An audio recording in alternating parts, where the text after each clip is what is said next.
Hello friends, जय श्री कृष्णा। आप सभी का हमारे यूट्यूब चैनल पे हार्दिक स्वागत है। आज हम आपको मोक्षदा एकादशी, जिसे गीता एकादशी के नाम से भी जाना जाता है, की कथा, पूजा विधि, शुभ मुहूर्त, पारणा का मुहूर्त और महत्व के बारे में बताएंगे। मार्गशीर्ष माह के शुक्ल पक्ष की एकादशी को मोक्षदा एकादशी के नाम से जाना जाता है और ये एकादशी मोक्ष प्रदायिनी और परम कल्याणकारी एकादशी मानी जाती है। शास्त्रों के अनुसार मोक्षदा एकादशी का महत्व बहुत अधिक बताया गया है। मोक्षदा एकादशी का व्रत रखने से मनुष्य के जीवन के सभी पापों का शमन होता है और उसे मोक्ष की प्राप्ति होती है। मोक्षदा एकादशी के दिन भगवान विष्णु की तुलसी की मंजरी, धूप, दीप से पूजा की जाती है। भगवान विष्णु की इस प्रकार पूजा करने से सभी सुखों की प्राप्ति होती है। मोक्षदा एकादशी का व्रत करने से मनुष्य को गंगा स्नान के समान फल प्राप्त होता है। इस व्रत को करने से पूर्वजों को भी मोक्ष की प्राप्ति होती है। इसी के साथ उनके लिए स्वर्ग के द्वार भी खुल जाते हैं। मोक्षदा एकादशी के दिन ही भगवान श्री कृष्ण के मुख से श्रीमद् भगवद गीता के वचन निकले थे। इसी कारण मोक्षदा एकादशी को गीता एकादशी के नाम से भी जाना जाता है। विष्णु पुराण के अनुसार मोक्षदा एकादशी का व्रत हिंदू वर्ष की अन्य 23 एकादशियों पर उपवास रखने के बराबर है। इस एकादशी का पुण्य पितरों को अर्पण करने से उन्हें मोक्ष की प्राप्ति होती है। वे नरक की यातनाओं से मुक्त होकर स्वर्गलोक को प्राप्त होते हैं। पद्म पुराण में वर्णित है कि भगवान श्री कृष्ण धर्मराज युधिष्ठिर को इस दिन का महत्व समझाते हैं। वे बताते हैं कि ये मोक्षदा एकादशी बहुत ही पुण्य फलों वाली है। इस दिन सच्चे मन से पूजा आराधना करने से व्यक्ति के सभी पापों का नाश हो जाता है। इसके अलावा यह भी जिक्र मिलता है कि इसी दिन भगवान श्री कृष्ण ने अर्जुन को गीता का उपदेश दिया था। जब द्वापर युग से महाभारत के युद्ध के दौरान अर्जुन अपनी सगी संबंधियों पर बाण चलाने से घबराने लगे, तब श्री कृष्ण ने जीवन, आत्मा और कर्तव्य के बारे में विस्तार से समझाया। इसलिए इस दिन को गीता जयंती के नाम से भी जानते हैं। मोक्षदा एकादशी का शुभ मुहूर्त। पंचांग के अनुसार इस बार मोक्षदा एकादशी 25 दिसंबर 2020 को मनाई जाएगी। एकादशी तिथि प्रारंभ होगी 24 दिसंबर 2020 को रात्रि 11:19 पर और एकादशी तिथि का समापन होगा अगले दिन 25 दिसंबर 2020 को रात्रि 1:55 पर। एकादशी व्रत की पारणा का शुभ मुहूर्त 26 दिसंबर 2020 को सुबह 8:32 से सुबह 9:16 तक है। हरिवासर समाप्त होने की तिथि 26 दिसंबर 2020 को सुबह 8:32 पर है। मोक्षदा एकादशी की पूजा विधि। इस दिन सुबह उठकर स्नान करने के बाद स्वच्छ वस्त्र धारण कर भगवान श्री कृष्ण का स्मरण करते हुए पूरे घर में गंगा जल छिड़के। पूजन सामग्री में तुलसी की मंजरी, धूप, दीप, फल, फूल, रोली, कुमकुम, चंदन, अक्षत और पंचामृत रखें।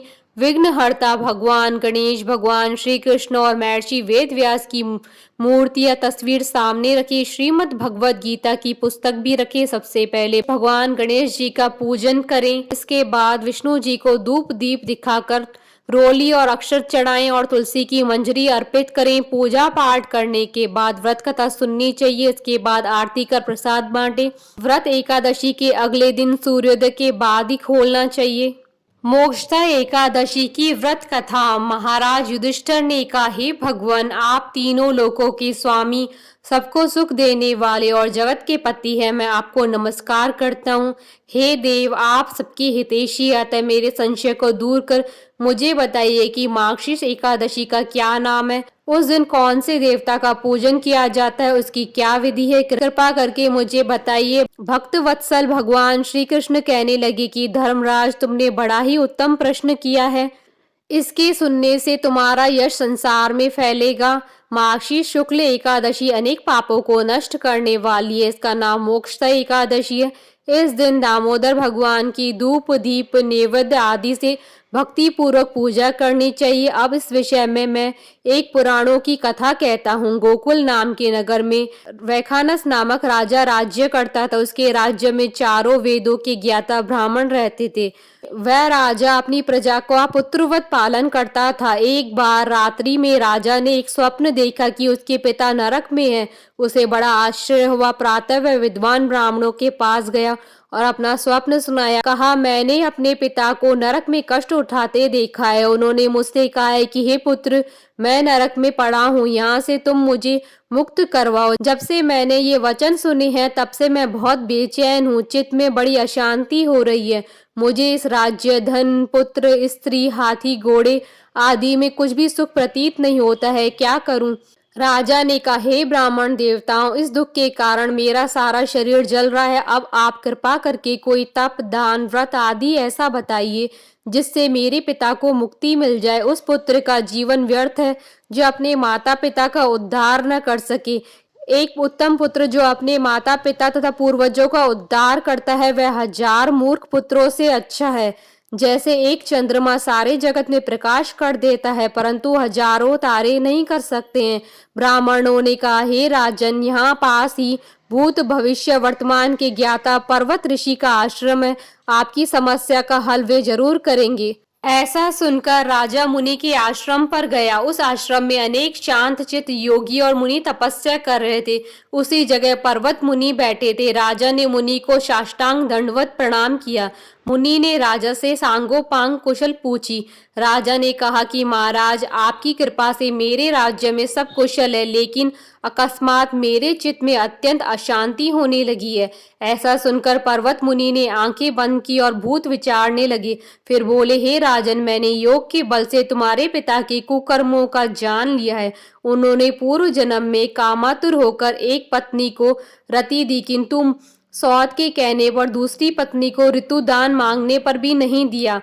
उसी पाप कर्म के कारण तुम्हारे पिता को नरक में जाना पड़ा। तब राजा ने कहा, इसका कोई उपाय बताइए। मुनि बोले, हे राजन, आप मार्गशीर्ष एकादशी का उपवास करें और उस उपवास के पुण्य को अपने पिता को संकल्प कर दे। इसके प्रभाव से आपके पिता की अवश्य नरक से मुक्ति होगी। मुनि की ये वचन सुनकर राजा महल में आया और मुनि के कहने अनुसार कुटुंब सहित मोक्षदा एकादशी का व्रत किया। इसके उपवास का पुण्य उसने अपने पिता को अर्पण कर दिया। इसके प्रभाव से उसके पिता को मुक्ति मिल गई और स्वर्ग में जाते हुए वह पुत्र से कहने लगी, हे पुत्र, तेरा कल्याण हो। यह कहकर वह स्वर्ग चले गए। मार्गशीर्ष मास की शुक्ल पक्ष की मोक्षदा एकादशी का जो व्रत करते हैं उसके समस्त पाप नष्ट हो जाते हैं। इस व्रत से बढ़कर मोक्ष देने वाला और कोई व्रत नहीं है। इस कथा को पढ़ने या सुनने से वाजपेयी यज्ञ का फल मिलता है। यह व्रत मोक्ष देने वाला है तथा चिंतामणि के समान सब कामनाएं पूर्ण करने वाला है। बोलिए भगवान विष्णु की जय, सनातन धर्म की जय। आशा करती हूँ कि आपको मोक्षदा एकादशी की कथा, पूजा विधि, शुभ मुहूर्त और महत्व का ये वीडियो पसंद आया होगा। तो आप इस वीडियो को अधिक से अधिक लाइक और शेयर कीजिएगा ताकि सभी भक्तों को इस वीडियो का लाभ प्राप्त हो सके। आप हमारे चैनल को सब्सक्राइब जरूर कीजिएगा अगर अब तक नहीं किया है तो, ताकि आप और हम कनेक्टेड रहें। साथ ही प्रेस करना ना भूलिएगा बेल आइकन को, जिससे नए वीडियो से रिलेटेड नोटिफिकेशन आपको तुरंत प्राप्त हो सके। जय श्री कृष्णा।